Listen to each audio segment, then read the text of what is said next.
Writing has always been something that's been a part of my life. It has always been something that I've done. So I think that had I not become a writer, I think that would be very out of alignment with the person that I am. Ever since I was a kid, I begged my mom to go to different stores to buy me journals so I could write things. And in terms of how this part of my writing journey came about, I think it actually began back in 2005, where I just quit a job and I said, I'm going to be a writer. I don't want to do this administrative work anymore. And somehow everything just sort of lined up and fell into place and eventually led me to Moon Books, and where I saw some fated call for submissions, I think for Paganism 101, I think, maybe Naming the Goddess, not sure. And just threw my hat into the ring, and here I am.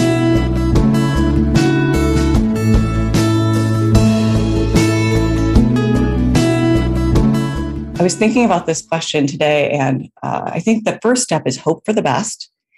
And I think the next step is that because I've been a professional writer for so long, just not always of books, it is to carve out time that's uninterrupted.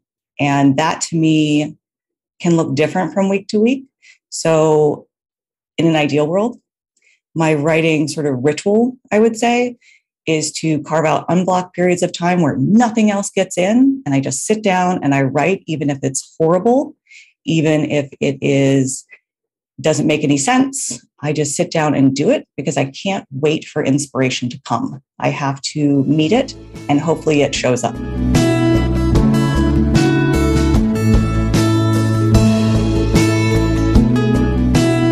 So reclaiming came into my life when I first read The Spiral Dance.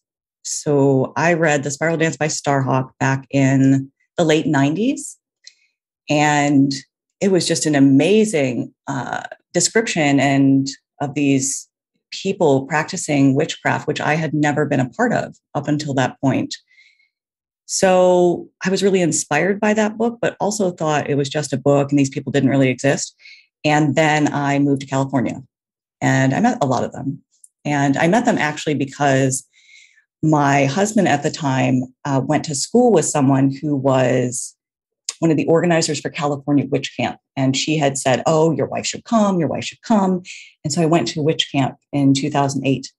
And it was a week of ritual and magic and a bunch of people doing really intense things that I had never done before with a whole bunch of strangers. And I fell in love with it. And it felt like home. And from there on, I took classes, started to teach, met a whole bunch of beloveds. And now I talk about reclaiming and teach reclaiming a lot of the time.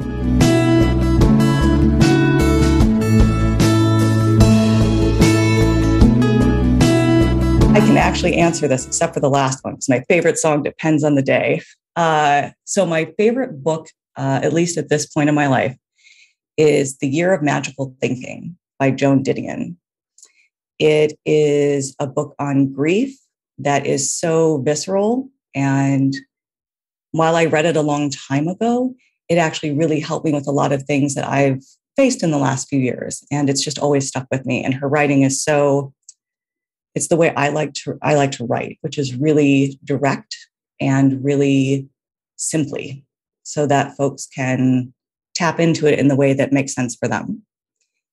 My favorite movie so far is Eternal Sunshine of the Spotless Mind, with Jim Carrey and Kate Winslet.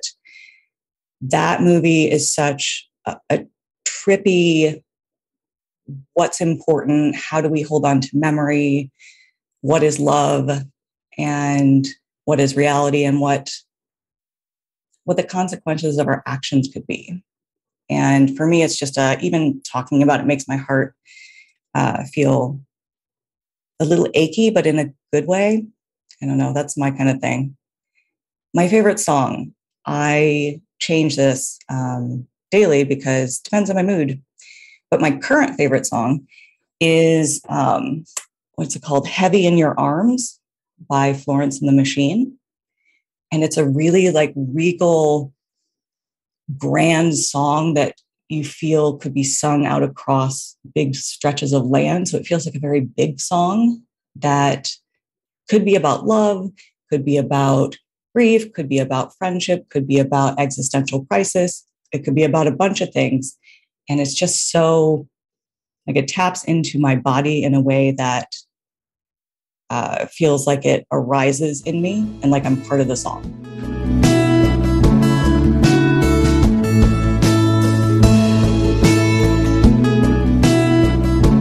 The flip answer I want to give is they chose me, and just leave it at that. But I think what's interesting is that I talked to a lot of folks and they said, oh, I went over Greek mythology when I was in grade school, and I never did.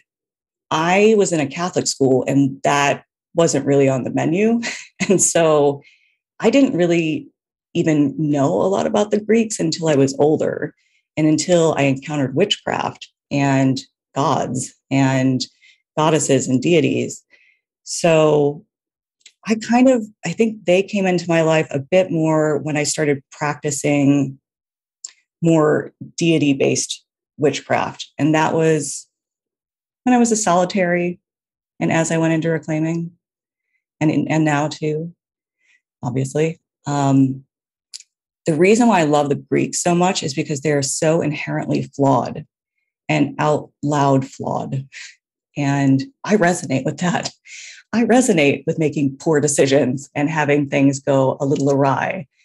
I resonate with Aphrodite and being jealous of other people. I resonate with Artemis thinking she had done the right thing and ended up shooting her beloved with an arrow. And it's just, for me, they're just so relatable. Not saying that I've done those things, but some of them. So that to me creates a connection that not every pantheon does for me.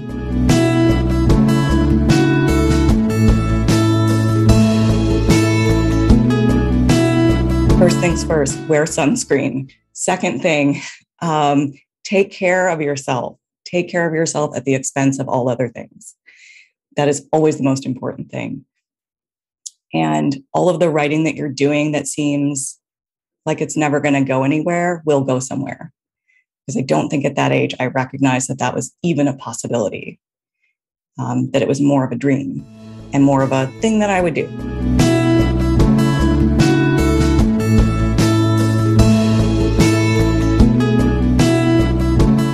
It's interesting because I write things based on what I want to write about, because I think that that comes across more authentically than to write about things that maybe I'm pushing a little bit.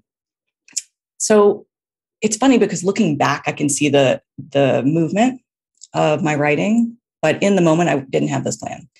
So I think I started with reclaiming because that's my home. That is where my foundation is. And from there, I actually expanded into my relationship with Aphrodite and expanding into this concept of self-love and initiation and stepping into my own power. When I'm in my power, I can start to take care of myself. And then health and well-being was birthed.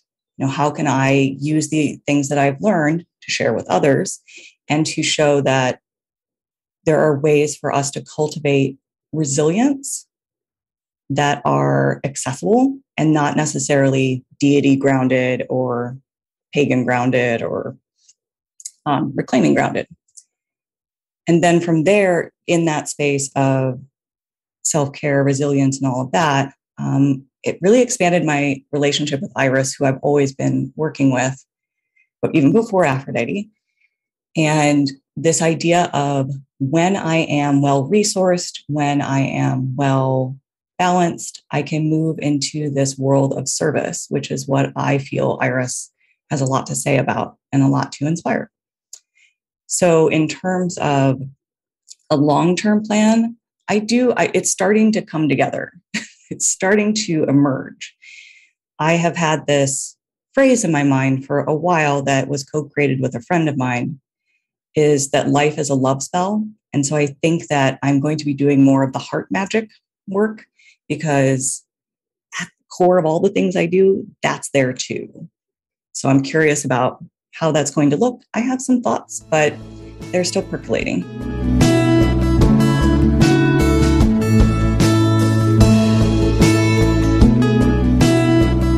unsurprisingly, I would invite Aphrodite, which means I couldn't invite Iris.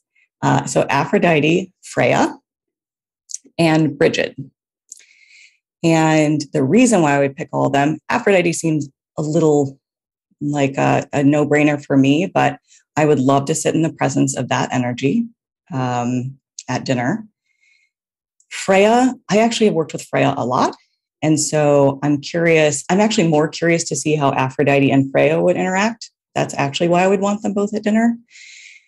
And Bridget is actually one of the first deities I ever worked with.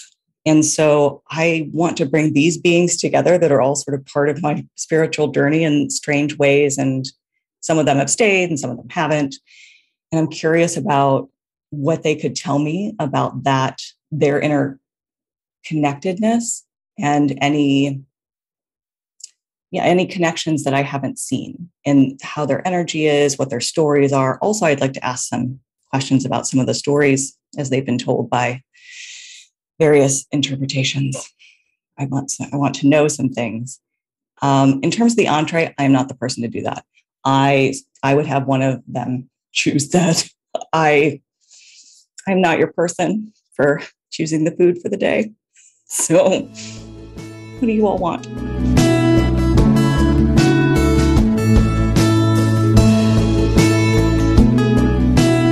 I tell folks to just write and write about what is important to you.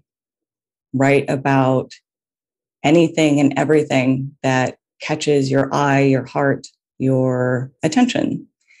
And write as though no one is reading it, because I think a lot of folks think writing needs to be perfect and well received right from the start. But the point more is to write in the way that's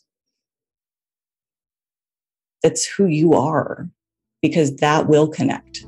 And it might not connect immediately, but in the end, write for you and just keep doing it.